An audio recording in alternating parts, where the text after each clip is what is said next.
Vous semez de l'ânette chaque année, et chaque année c'est la même déception. Quelques tiges chétives, un feuillage qui jaunit prématurément, et une montée en graines si rapide que vous avez à peine le temps d'en profiter. Et si je vous disais que le problème ne vient pas de vous, mais de deux secrets que presque tous les jardiniers ignorent? Dans cette vidéo, nous allons révéler ces deux astuces simples qui transformeront votre ânette frêle en une touffe luxuriante et d'un vert émeraude. Restez bien jusqu'à la fin car le deuxième secret, surtout, va complètement changer votre façon de voir cette herbe aromatique.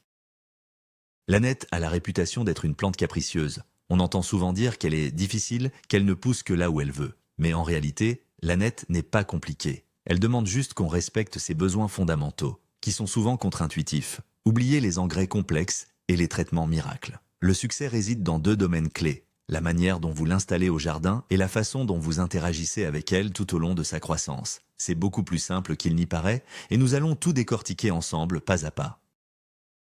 Commençons par le premier grand secret, celui qui conditionne absolument tout le reste. Il ne réside pas dans un engrais miracle ou une potion magique. Il se cache dans l'acte le plus fondamental du jardinage, le semis. La plupart des échecs avec l'ânette proviennent d'une simple incompréhension de sa nature profonde. On a tendance à traiter toutes les graines de la même manière. On achète des plants en godet, on sème en intérieur pour prendre de l'avance, on repique avec soin. Pour beaucoup de légumes et de fines herbes, c'est une excellente stratégie. Mais pour l'ânette, c'est une condamnation. L'ânette, ou Anetum graveolens, possède une caractéristique anatomique cruciale que beaucoup ignorent ou sous-estiment.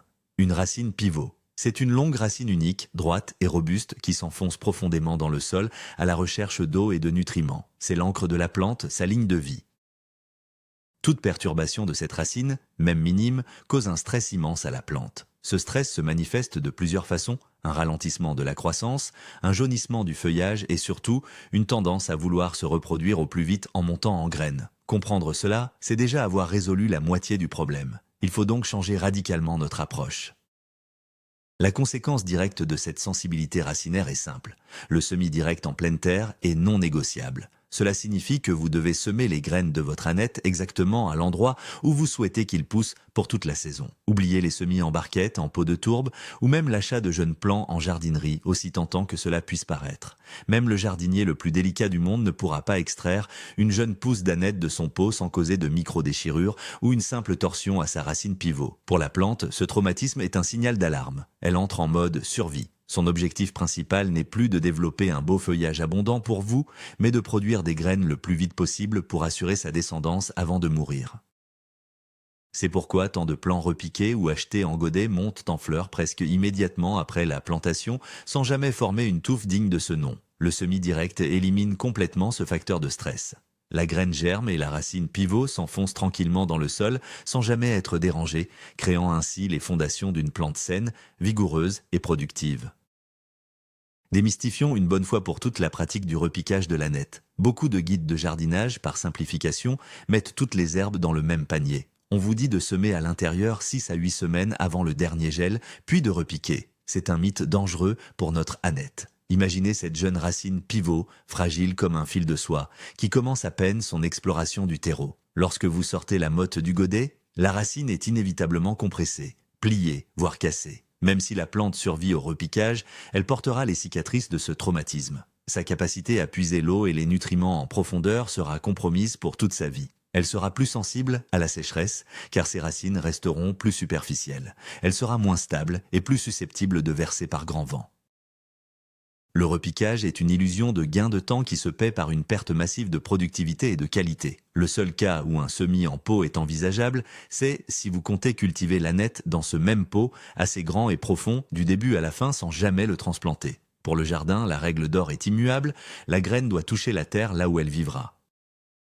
Maintenant que nous savons qu'il faut semer directement en place, la question est où? Le choix de l'emplacement est le deuxième pilier de notre premier secret. L'ânette aime le soleil, c'est un fait. Il a besoin d'au moins 6 à 8 heures de soleil direct par jour pour développer ses huiles essentielles, qui lui donnent son arôme si caractéristique. Cependant, dans les régions aux étés très chauds et secs, un soleil brûlant toute la journée peut être excessif.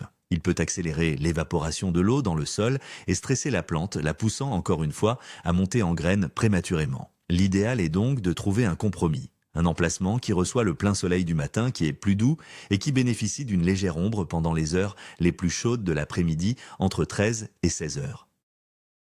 Cela peut être l'ombre légère projetée par un grand plant de tomates, un haricot grimpant ou même un mur de la maison. Cette protection contre le soleil le plus ardent de la journée permet de garder le sol un peu plus frais et humide, réduisant le stress hydrique et prolongeant considérablement la période de récolte du feuillage. Pensez-y comme un parasol naturel pour votre ânette. Le sol est la maison de votre ânette. Et comme pour toute maison, les fondations sont primordiales. L'ânette n'est pas particulièrement gourmand en nutriments, mais il a une exigence absolue, un drainage parfait. Sa racine pivot déteste avoir les pieds dans l'eau, un sol lourd, argileux, qui reste détrempé après une pluie, est son pire ennemi. La racine risque de pourrir et la plante dépérira rapidement. Le sol idéal est donc un sol léger, meuble et riche en matière organique. Si votre terre est argileuse, vous devez impérativement l'amender. Incorporez généreusement du compost bien mûr, du sable de rivière ou même du gravier fin pour améliorer sa structure et sa capacité à laisser passer l'eau. Le compost, en plus d'alléger le sol, apportera les nutriments nécessaires de manière douce et progressive, sans besoin d'engrais chimiques. Un bon test consiste à prendre une poignée de votre terre et à la serrer dans votre poing. Si elle forme une boule compacte et collante, elle est trop lourde. Si elle s'effrite facilement, elle est parfaite. Visez un pH légèrement acide à neutre, entre 6 et 7. Un sol bien préparé est une invitation pour la racine pivot à s'enfoncer profondément, garantissant une plante robuste et autonome. La préparation du sol ne doit pas être une corvée, mais un rituel. Quelques semaines avant le semis, idéalement à l'automne précédent, commencez par désherber méticuleusement la zone choisie. L'ânette, surtout dans son jeune âge, n'aime pas la compétition des mauvaises herbes. Ensuite, ameublissez la terre en profondeur, sur au moins 30 cm, à l'aide d'une grelinette ou d'une fourche bêche. Cet outil permet de décompacter le sol sans perturber ses différentes couches et la vie microbienne qu'elles abritent, contrairement à un motoculteur. C'est à ce moment que vous incorporez votre matière organique. Étalez une couche de 5 à 10 cm de compost bien décomposé sur la surface, puis intégrez-la délicatement dans les 15 premiers centimètres du sol avec un râteau ou une griffe. Il n'est pas nécessaire de tout enfouir profondément. Les vers de terre et les micro-organismes feront le travail de l'intégrer progressivement. Juste avant de semer, nivelez la surface avec un râteau pour obtenir un lit de semences fin et régulier. Cette préparation garantit que les jeunes racines ne rencontreront aucun obstacle et pourront se développer librement, ce qui est à la clé d'une croissance rapide et saine dès le départ.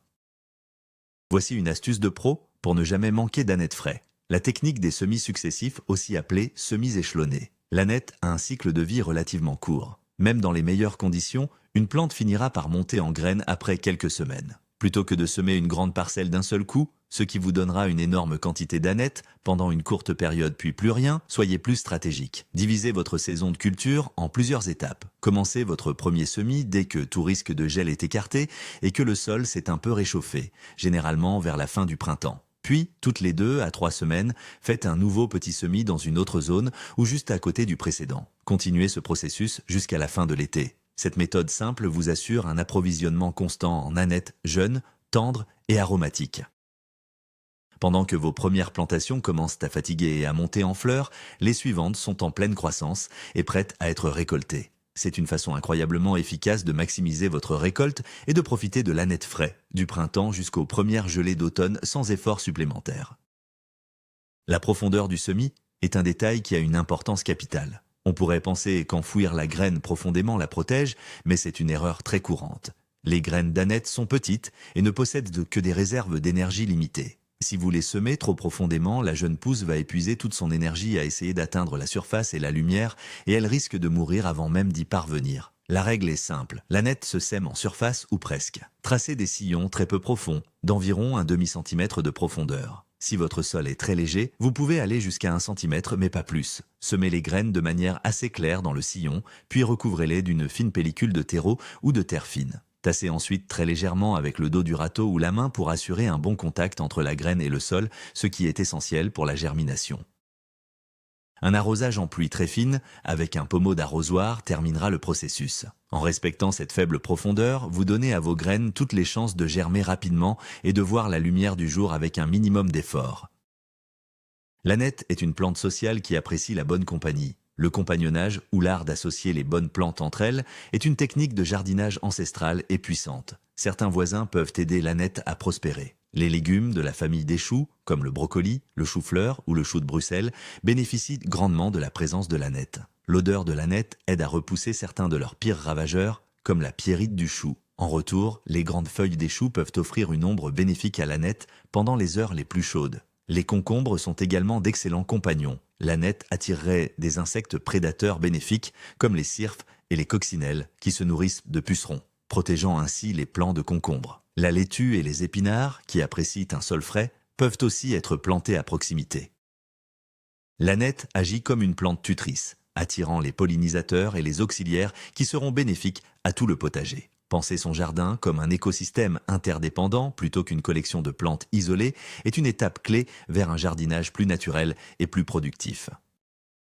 Si l'ânette a des amis, il a aussi des ennemis jurés au potager. Certaines plantes ne doivent absolument pas être plantées à ses côtés, au risque de voir les deux dépérir. L'ennemi public numéro 1 de l'ânette est le fenouil. Ils appartiennent à la même famille, les apiacées, et peuvent s'hybrider. Cela donne des graines stériles et altère la saveur des deux plantes qui deviennent souvent amères. De plus, ils se font une compétition féroce pour les mêmes nutriments. Une autre association à éviter est celle avec la carotte. L'ânette peut attirer des insectes nuisibles pour la carotte, comme la mouche de la carotte. Pire encore, il est prouvé que l'ânette peut inhiber la croissance des carottes, un phénomène appelé allélopathie. Il libère des composés chimiques dans le sol qui sont toxiques pour ses voisins. La coriandre et le persil, bien qu'appartenant à la même famille, n'apprécient pas non plus sa proximité directe, car ils entrent en compétition pour les ressources. Éloignez également l'ânette des plants de tomates et de poivrons à un stade avancé. Si l'ânette jeune est bénéfique, une fois adulte et en fleurs, il peut attirer des ravageurs comme la noctuelle de la tomate. Une bonne planification est donc essentielle.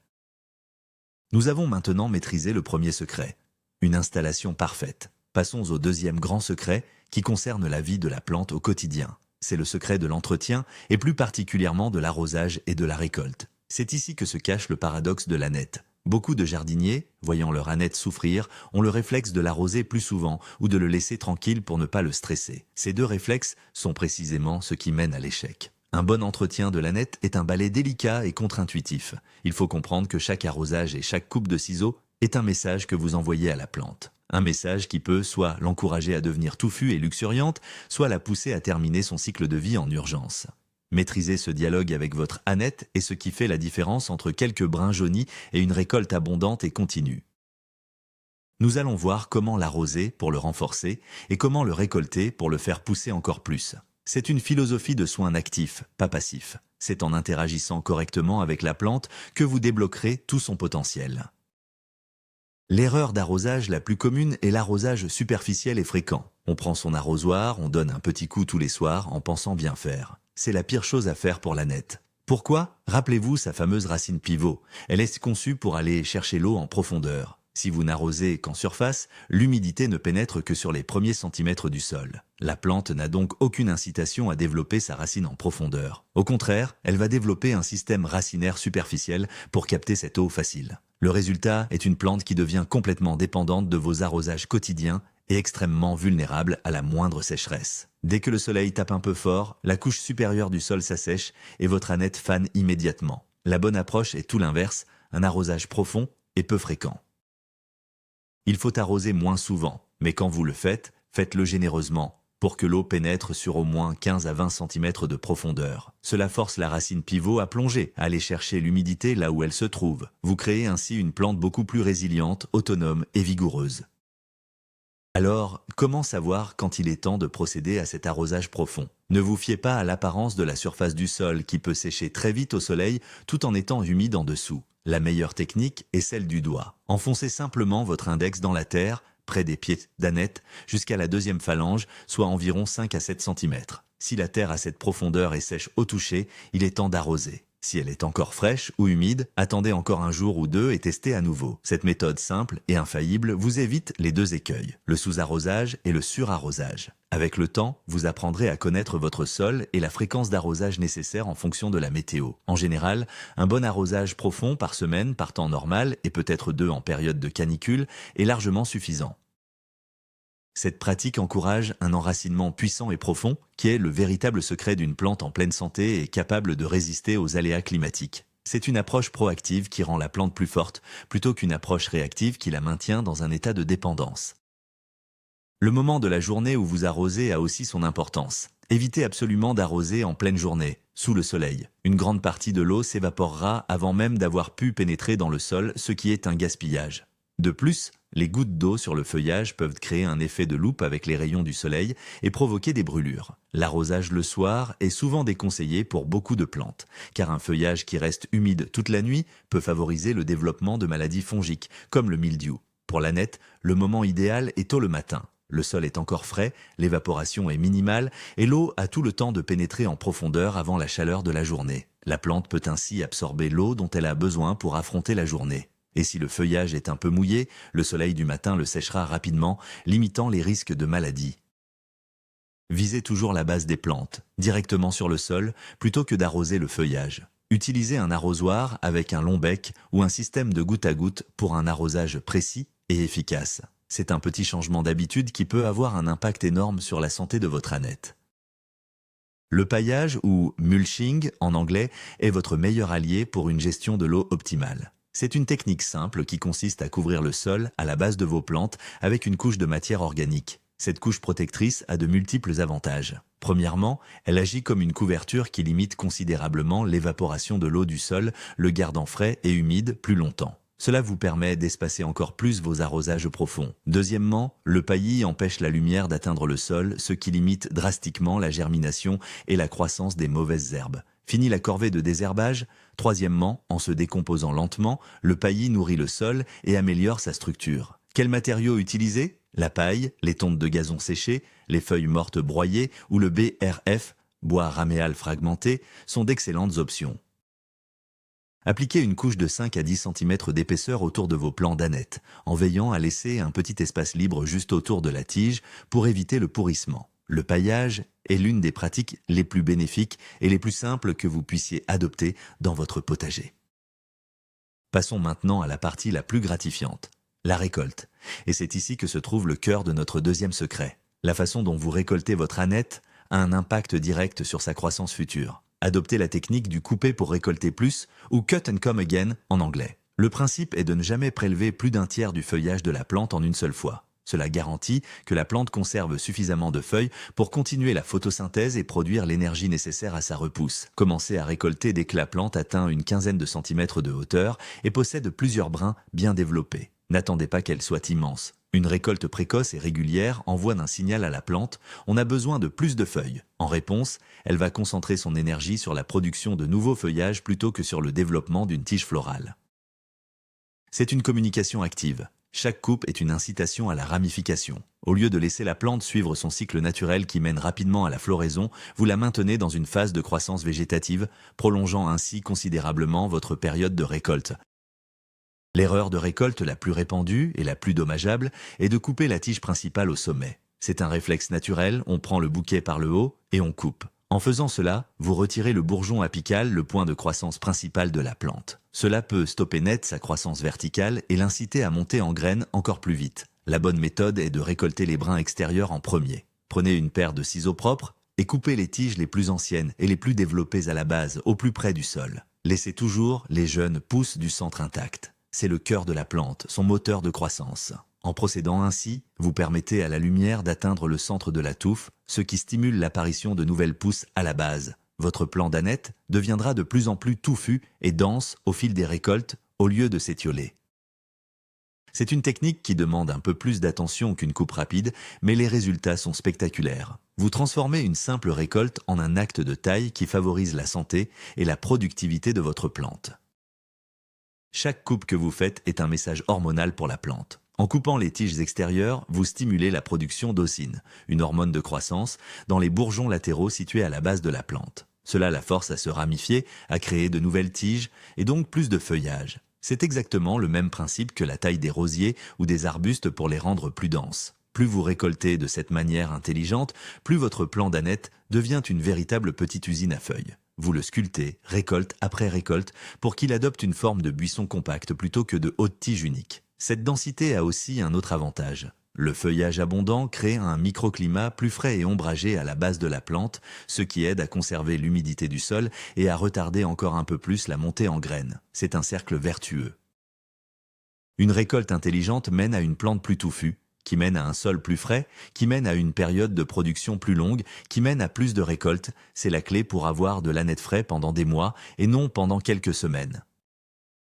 La montée en graines, ou floraison, est un processus naturel et inévitable. C'est le but ultime de la plante, se reproduire. Cependant, notre objectif en tant que jardinier est de retarder ce processus le plus longtemps possible pour maximiser la récolte de feuilles. Toutes les techniques que nous avons vues y contribuent. Un semis direct sans stress, un sol bien drainé, un arrosage profond, le paillage et surtout une récolte régulière des brins extérieurs. Un autre facteur déclencheur de la floraison est le stress, qu'il soit hydrique, manque d'eau ou thermique. Chaleur excessive. En maintenant des conditions de culture optimales, vous gardez la plante dans sa zone de confort, où elle n'éprouve pas le besoin urgent de se reproduire. Si vous voyez une tige florale commencer à se former au centre de la plante, vous avez un choix. Vous pouvez la pincer ou la couper immédiatement. Cela peut parfois encourager la plante à produire quelques feuilles de plus, mais souvent, c'est le signe que son cycle végétatif touche à sa fin. Grâce aux semis échelonnés que vous avez faits, ce n'est pas un drame. Vous avez déjà la relève qui arrive. Et lorsque votre aneth monte finalement en graines, ne considérez pas cela comme un échec, mais comme une nouvelle opportunité de récolte. La floraison de l'aneth n'est pas la fin, c'est une transformation. Les fleurs jaunes en ombelle sont non seulement magnifiques, mais elles sont aussi comestibles et ont un goût plus doux que le feuillage. Elles sont délicieuses dans les salades, pour décorer un plat ou pour infuser dans du vinaigre. De plus, elles attirent une myriade d'insectes pollinisateurs et bénéfiques dans votre jardin comme les abeilles, les cirfes et les coccinelles, ce qui est excellent pour tout votre potager. Après la floraison, les graines se forment. Vous pouvez les récolter lorsqu'elles commencent à brunir. Ces graines ont un arôme puissant différent de celui des feuilles, avec des notes de carvi. Elles sont fantastiques pour aromatiser les cornichons, le pain, les plats de poisson ou pour faire des infusions. Et bien sûr, n'oubliez pas d'en garder une partie pour vos semis de l'année suivante. En laissant quelques plants monter en graines, vous laissez aussi l'aneth se ressemer naturellement dans votre jardin. Il y a de fortes chances que vous ayez la surprise de le voir réapparaître de lui-même au printemps suivant. Et voilà, les deux secrets d'un aneth spectaculaire ne sont plus des secrets pour vous. Le premier, c'est de respecter sa nature en le semant directement en place dans un sol et un emplacement qui lui conviennent parfaitement sans jamais perturber sa racine pivot. Le second, c'est de comprendre que l'arrosage et la récolte ne sont pas des corvées, mais des dialogues avec la plante. Un arrosage profond, mais espacé, et une récolte régulière et intelligente sont les clés pour la garder touffue et productive. Vous voyez, nul besoin de produits chimiques ou de techniques compliquées. Juste un peu d'observation et de respect pour le cycle de vie de cette herbe magnifique. J'espère sincèrement que ces conseils vous aideront à obtenir la plus belle récolte d'aneth que vous n'ayez jamais eue. Merci infiniment d'avoir regardé cette vidéo. Si elle vous a été utile, n'hésitez pas à laisser un pouce bleu pour nous soutenir et abonnez-vous pour ne manquer aucune de nos futures astuces de jardinage. Et maintenant, j'aimerais beaucoup savoir, quelle est votre astuce personnelle pour cultiver vos herbes aromatiques? Partagez-la dans les commentaires ci-dessous, j'ai hâte de vous lire.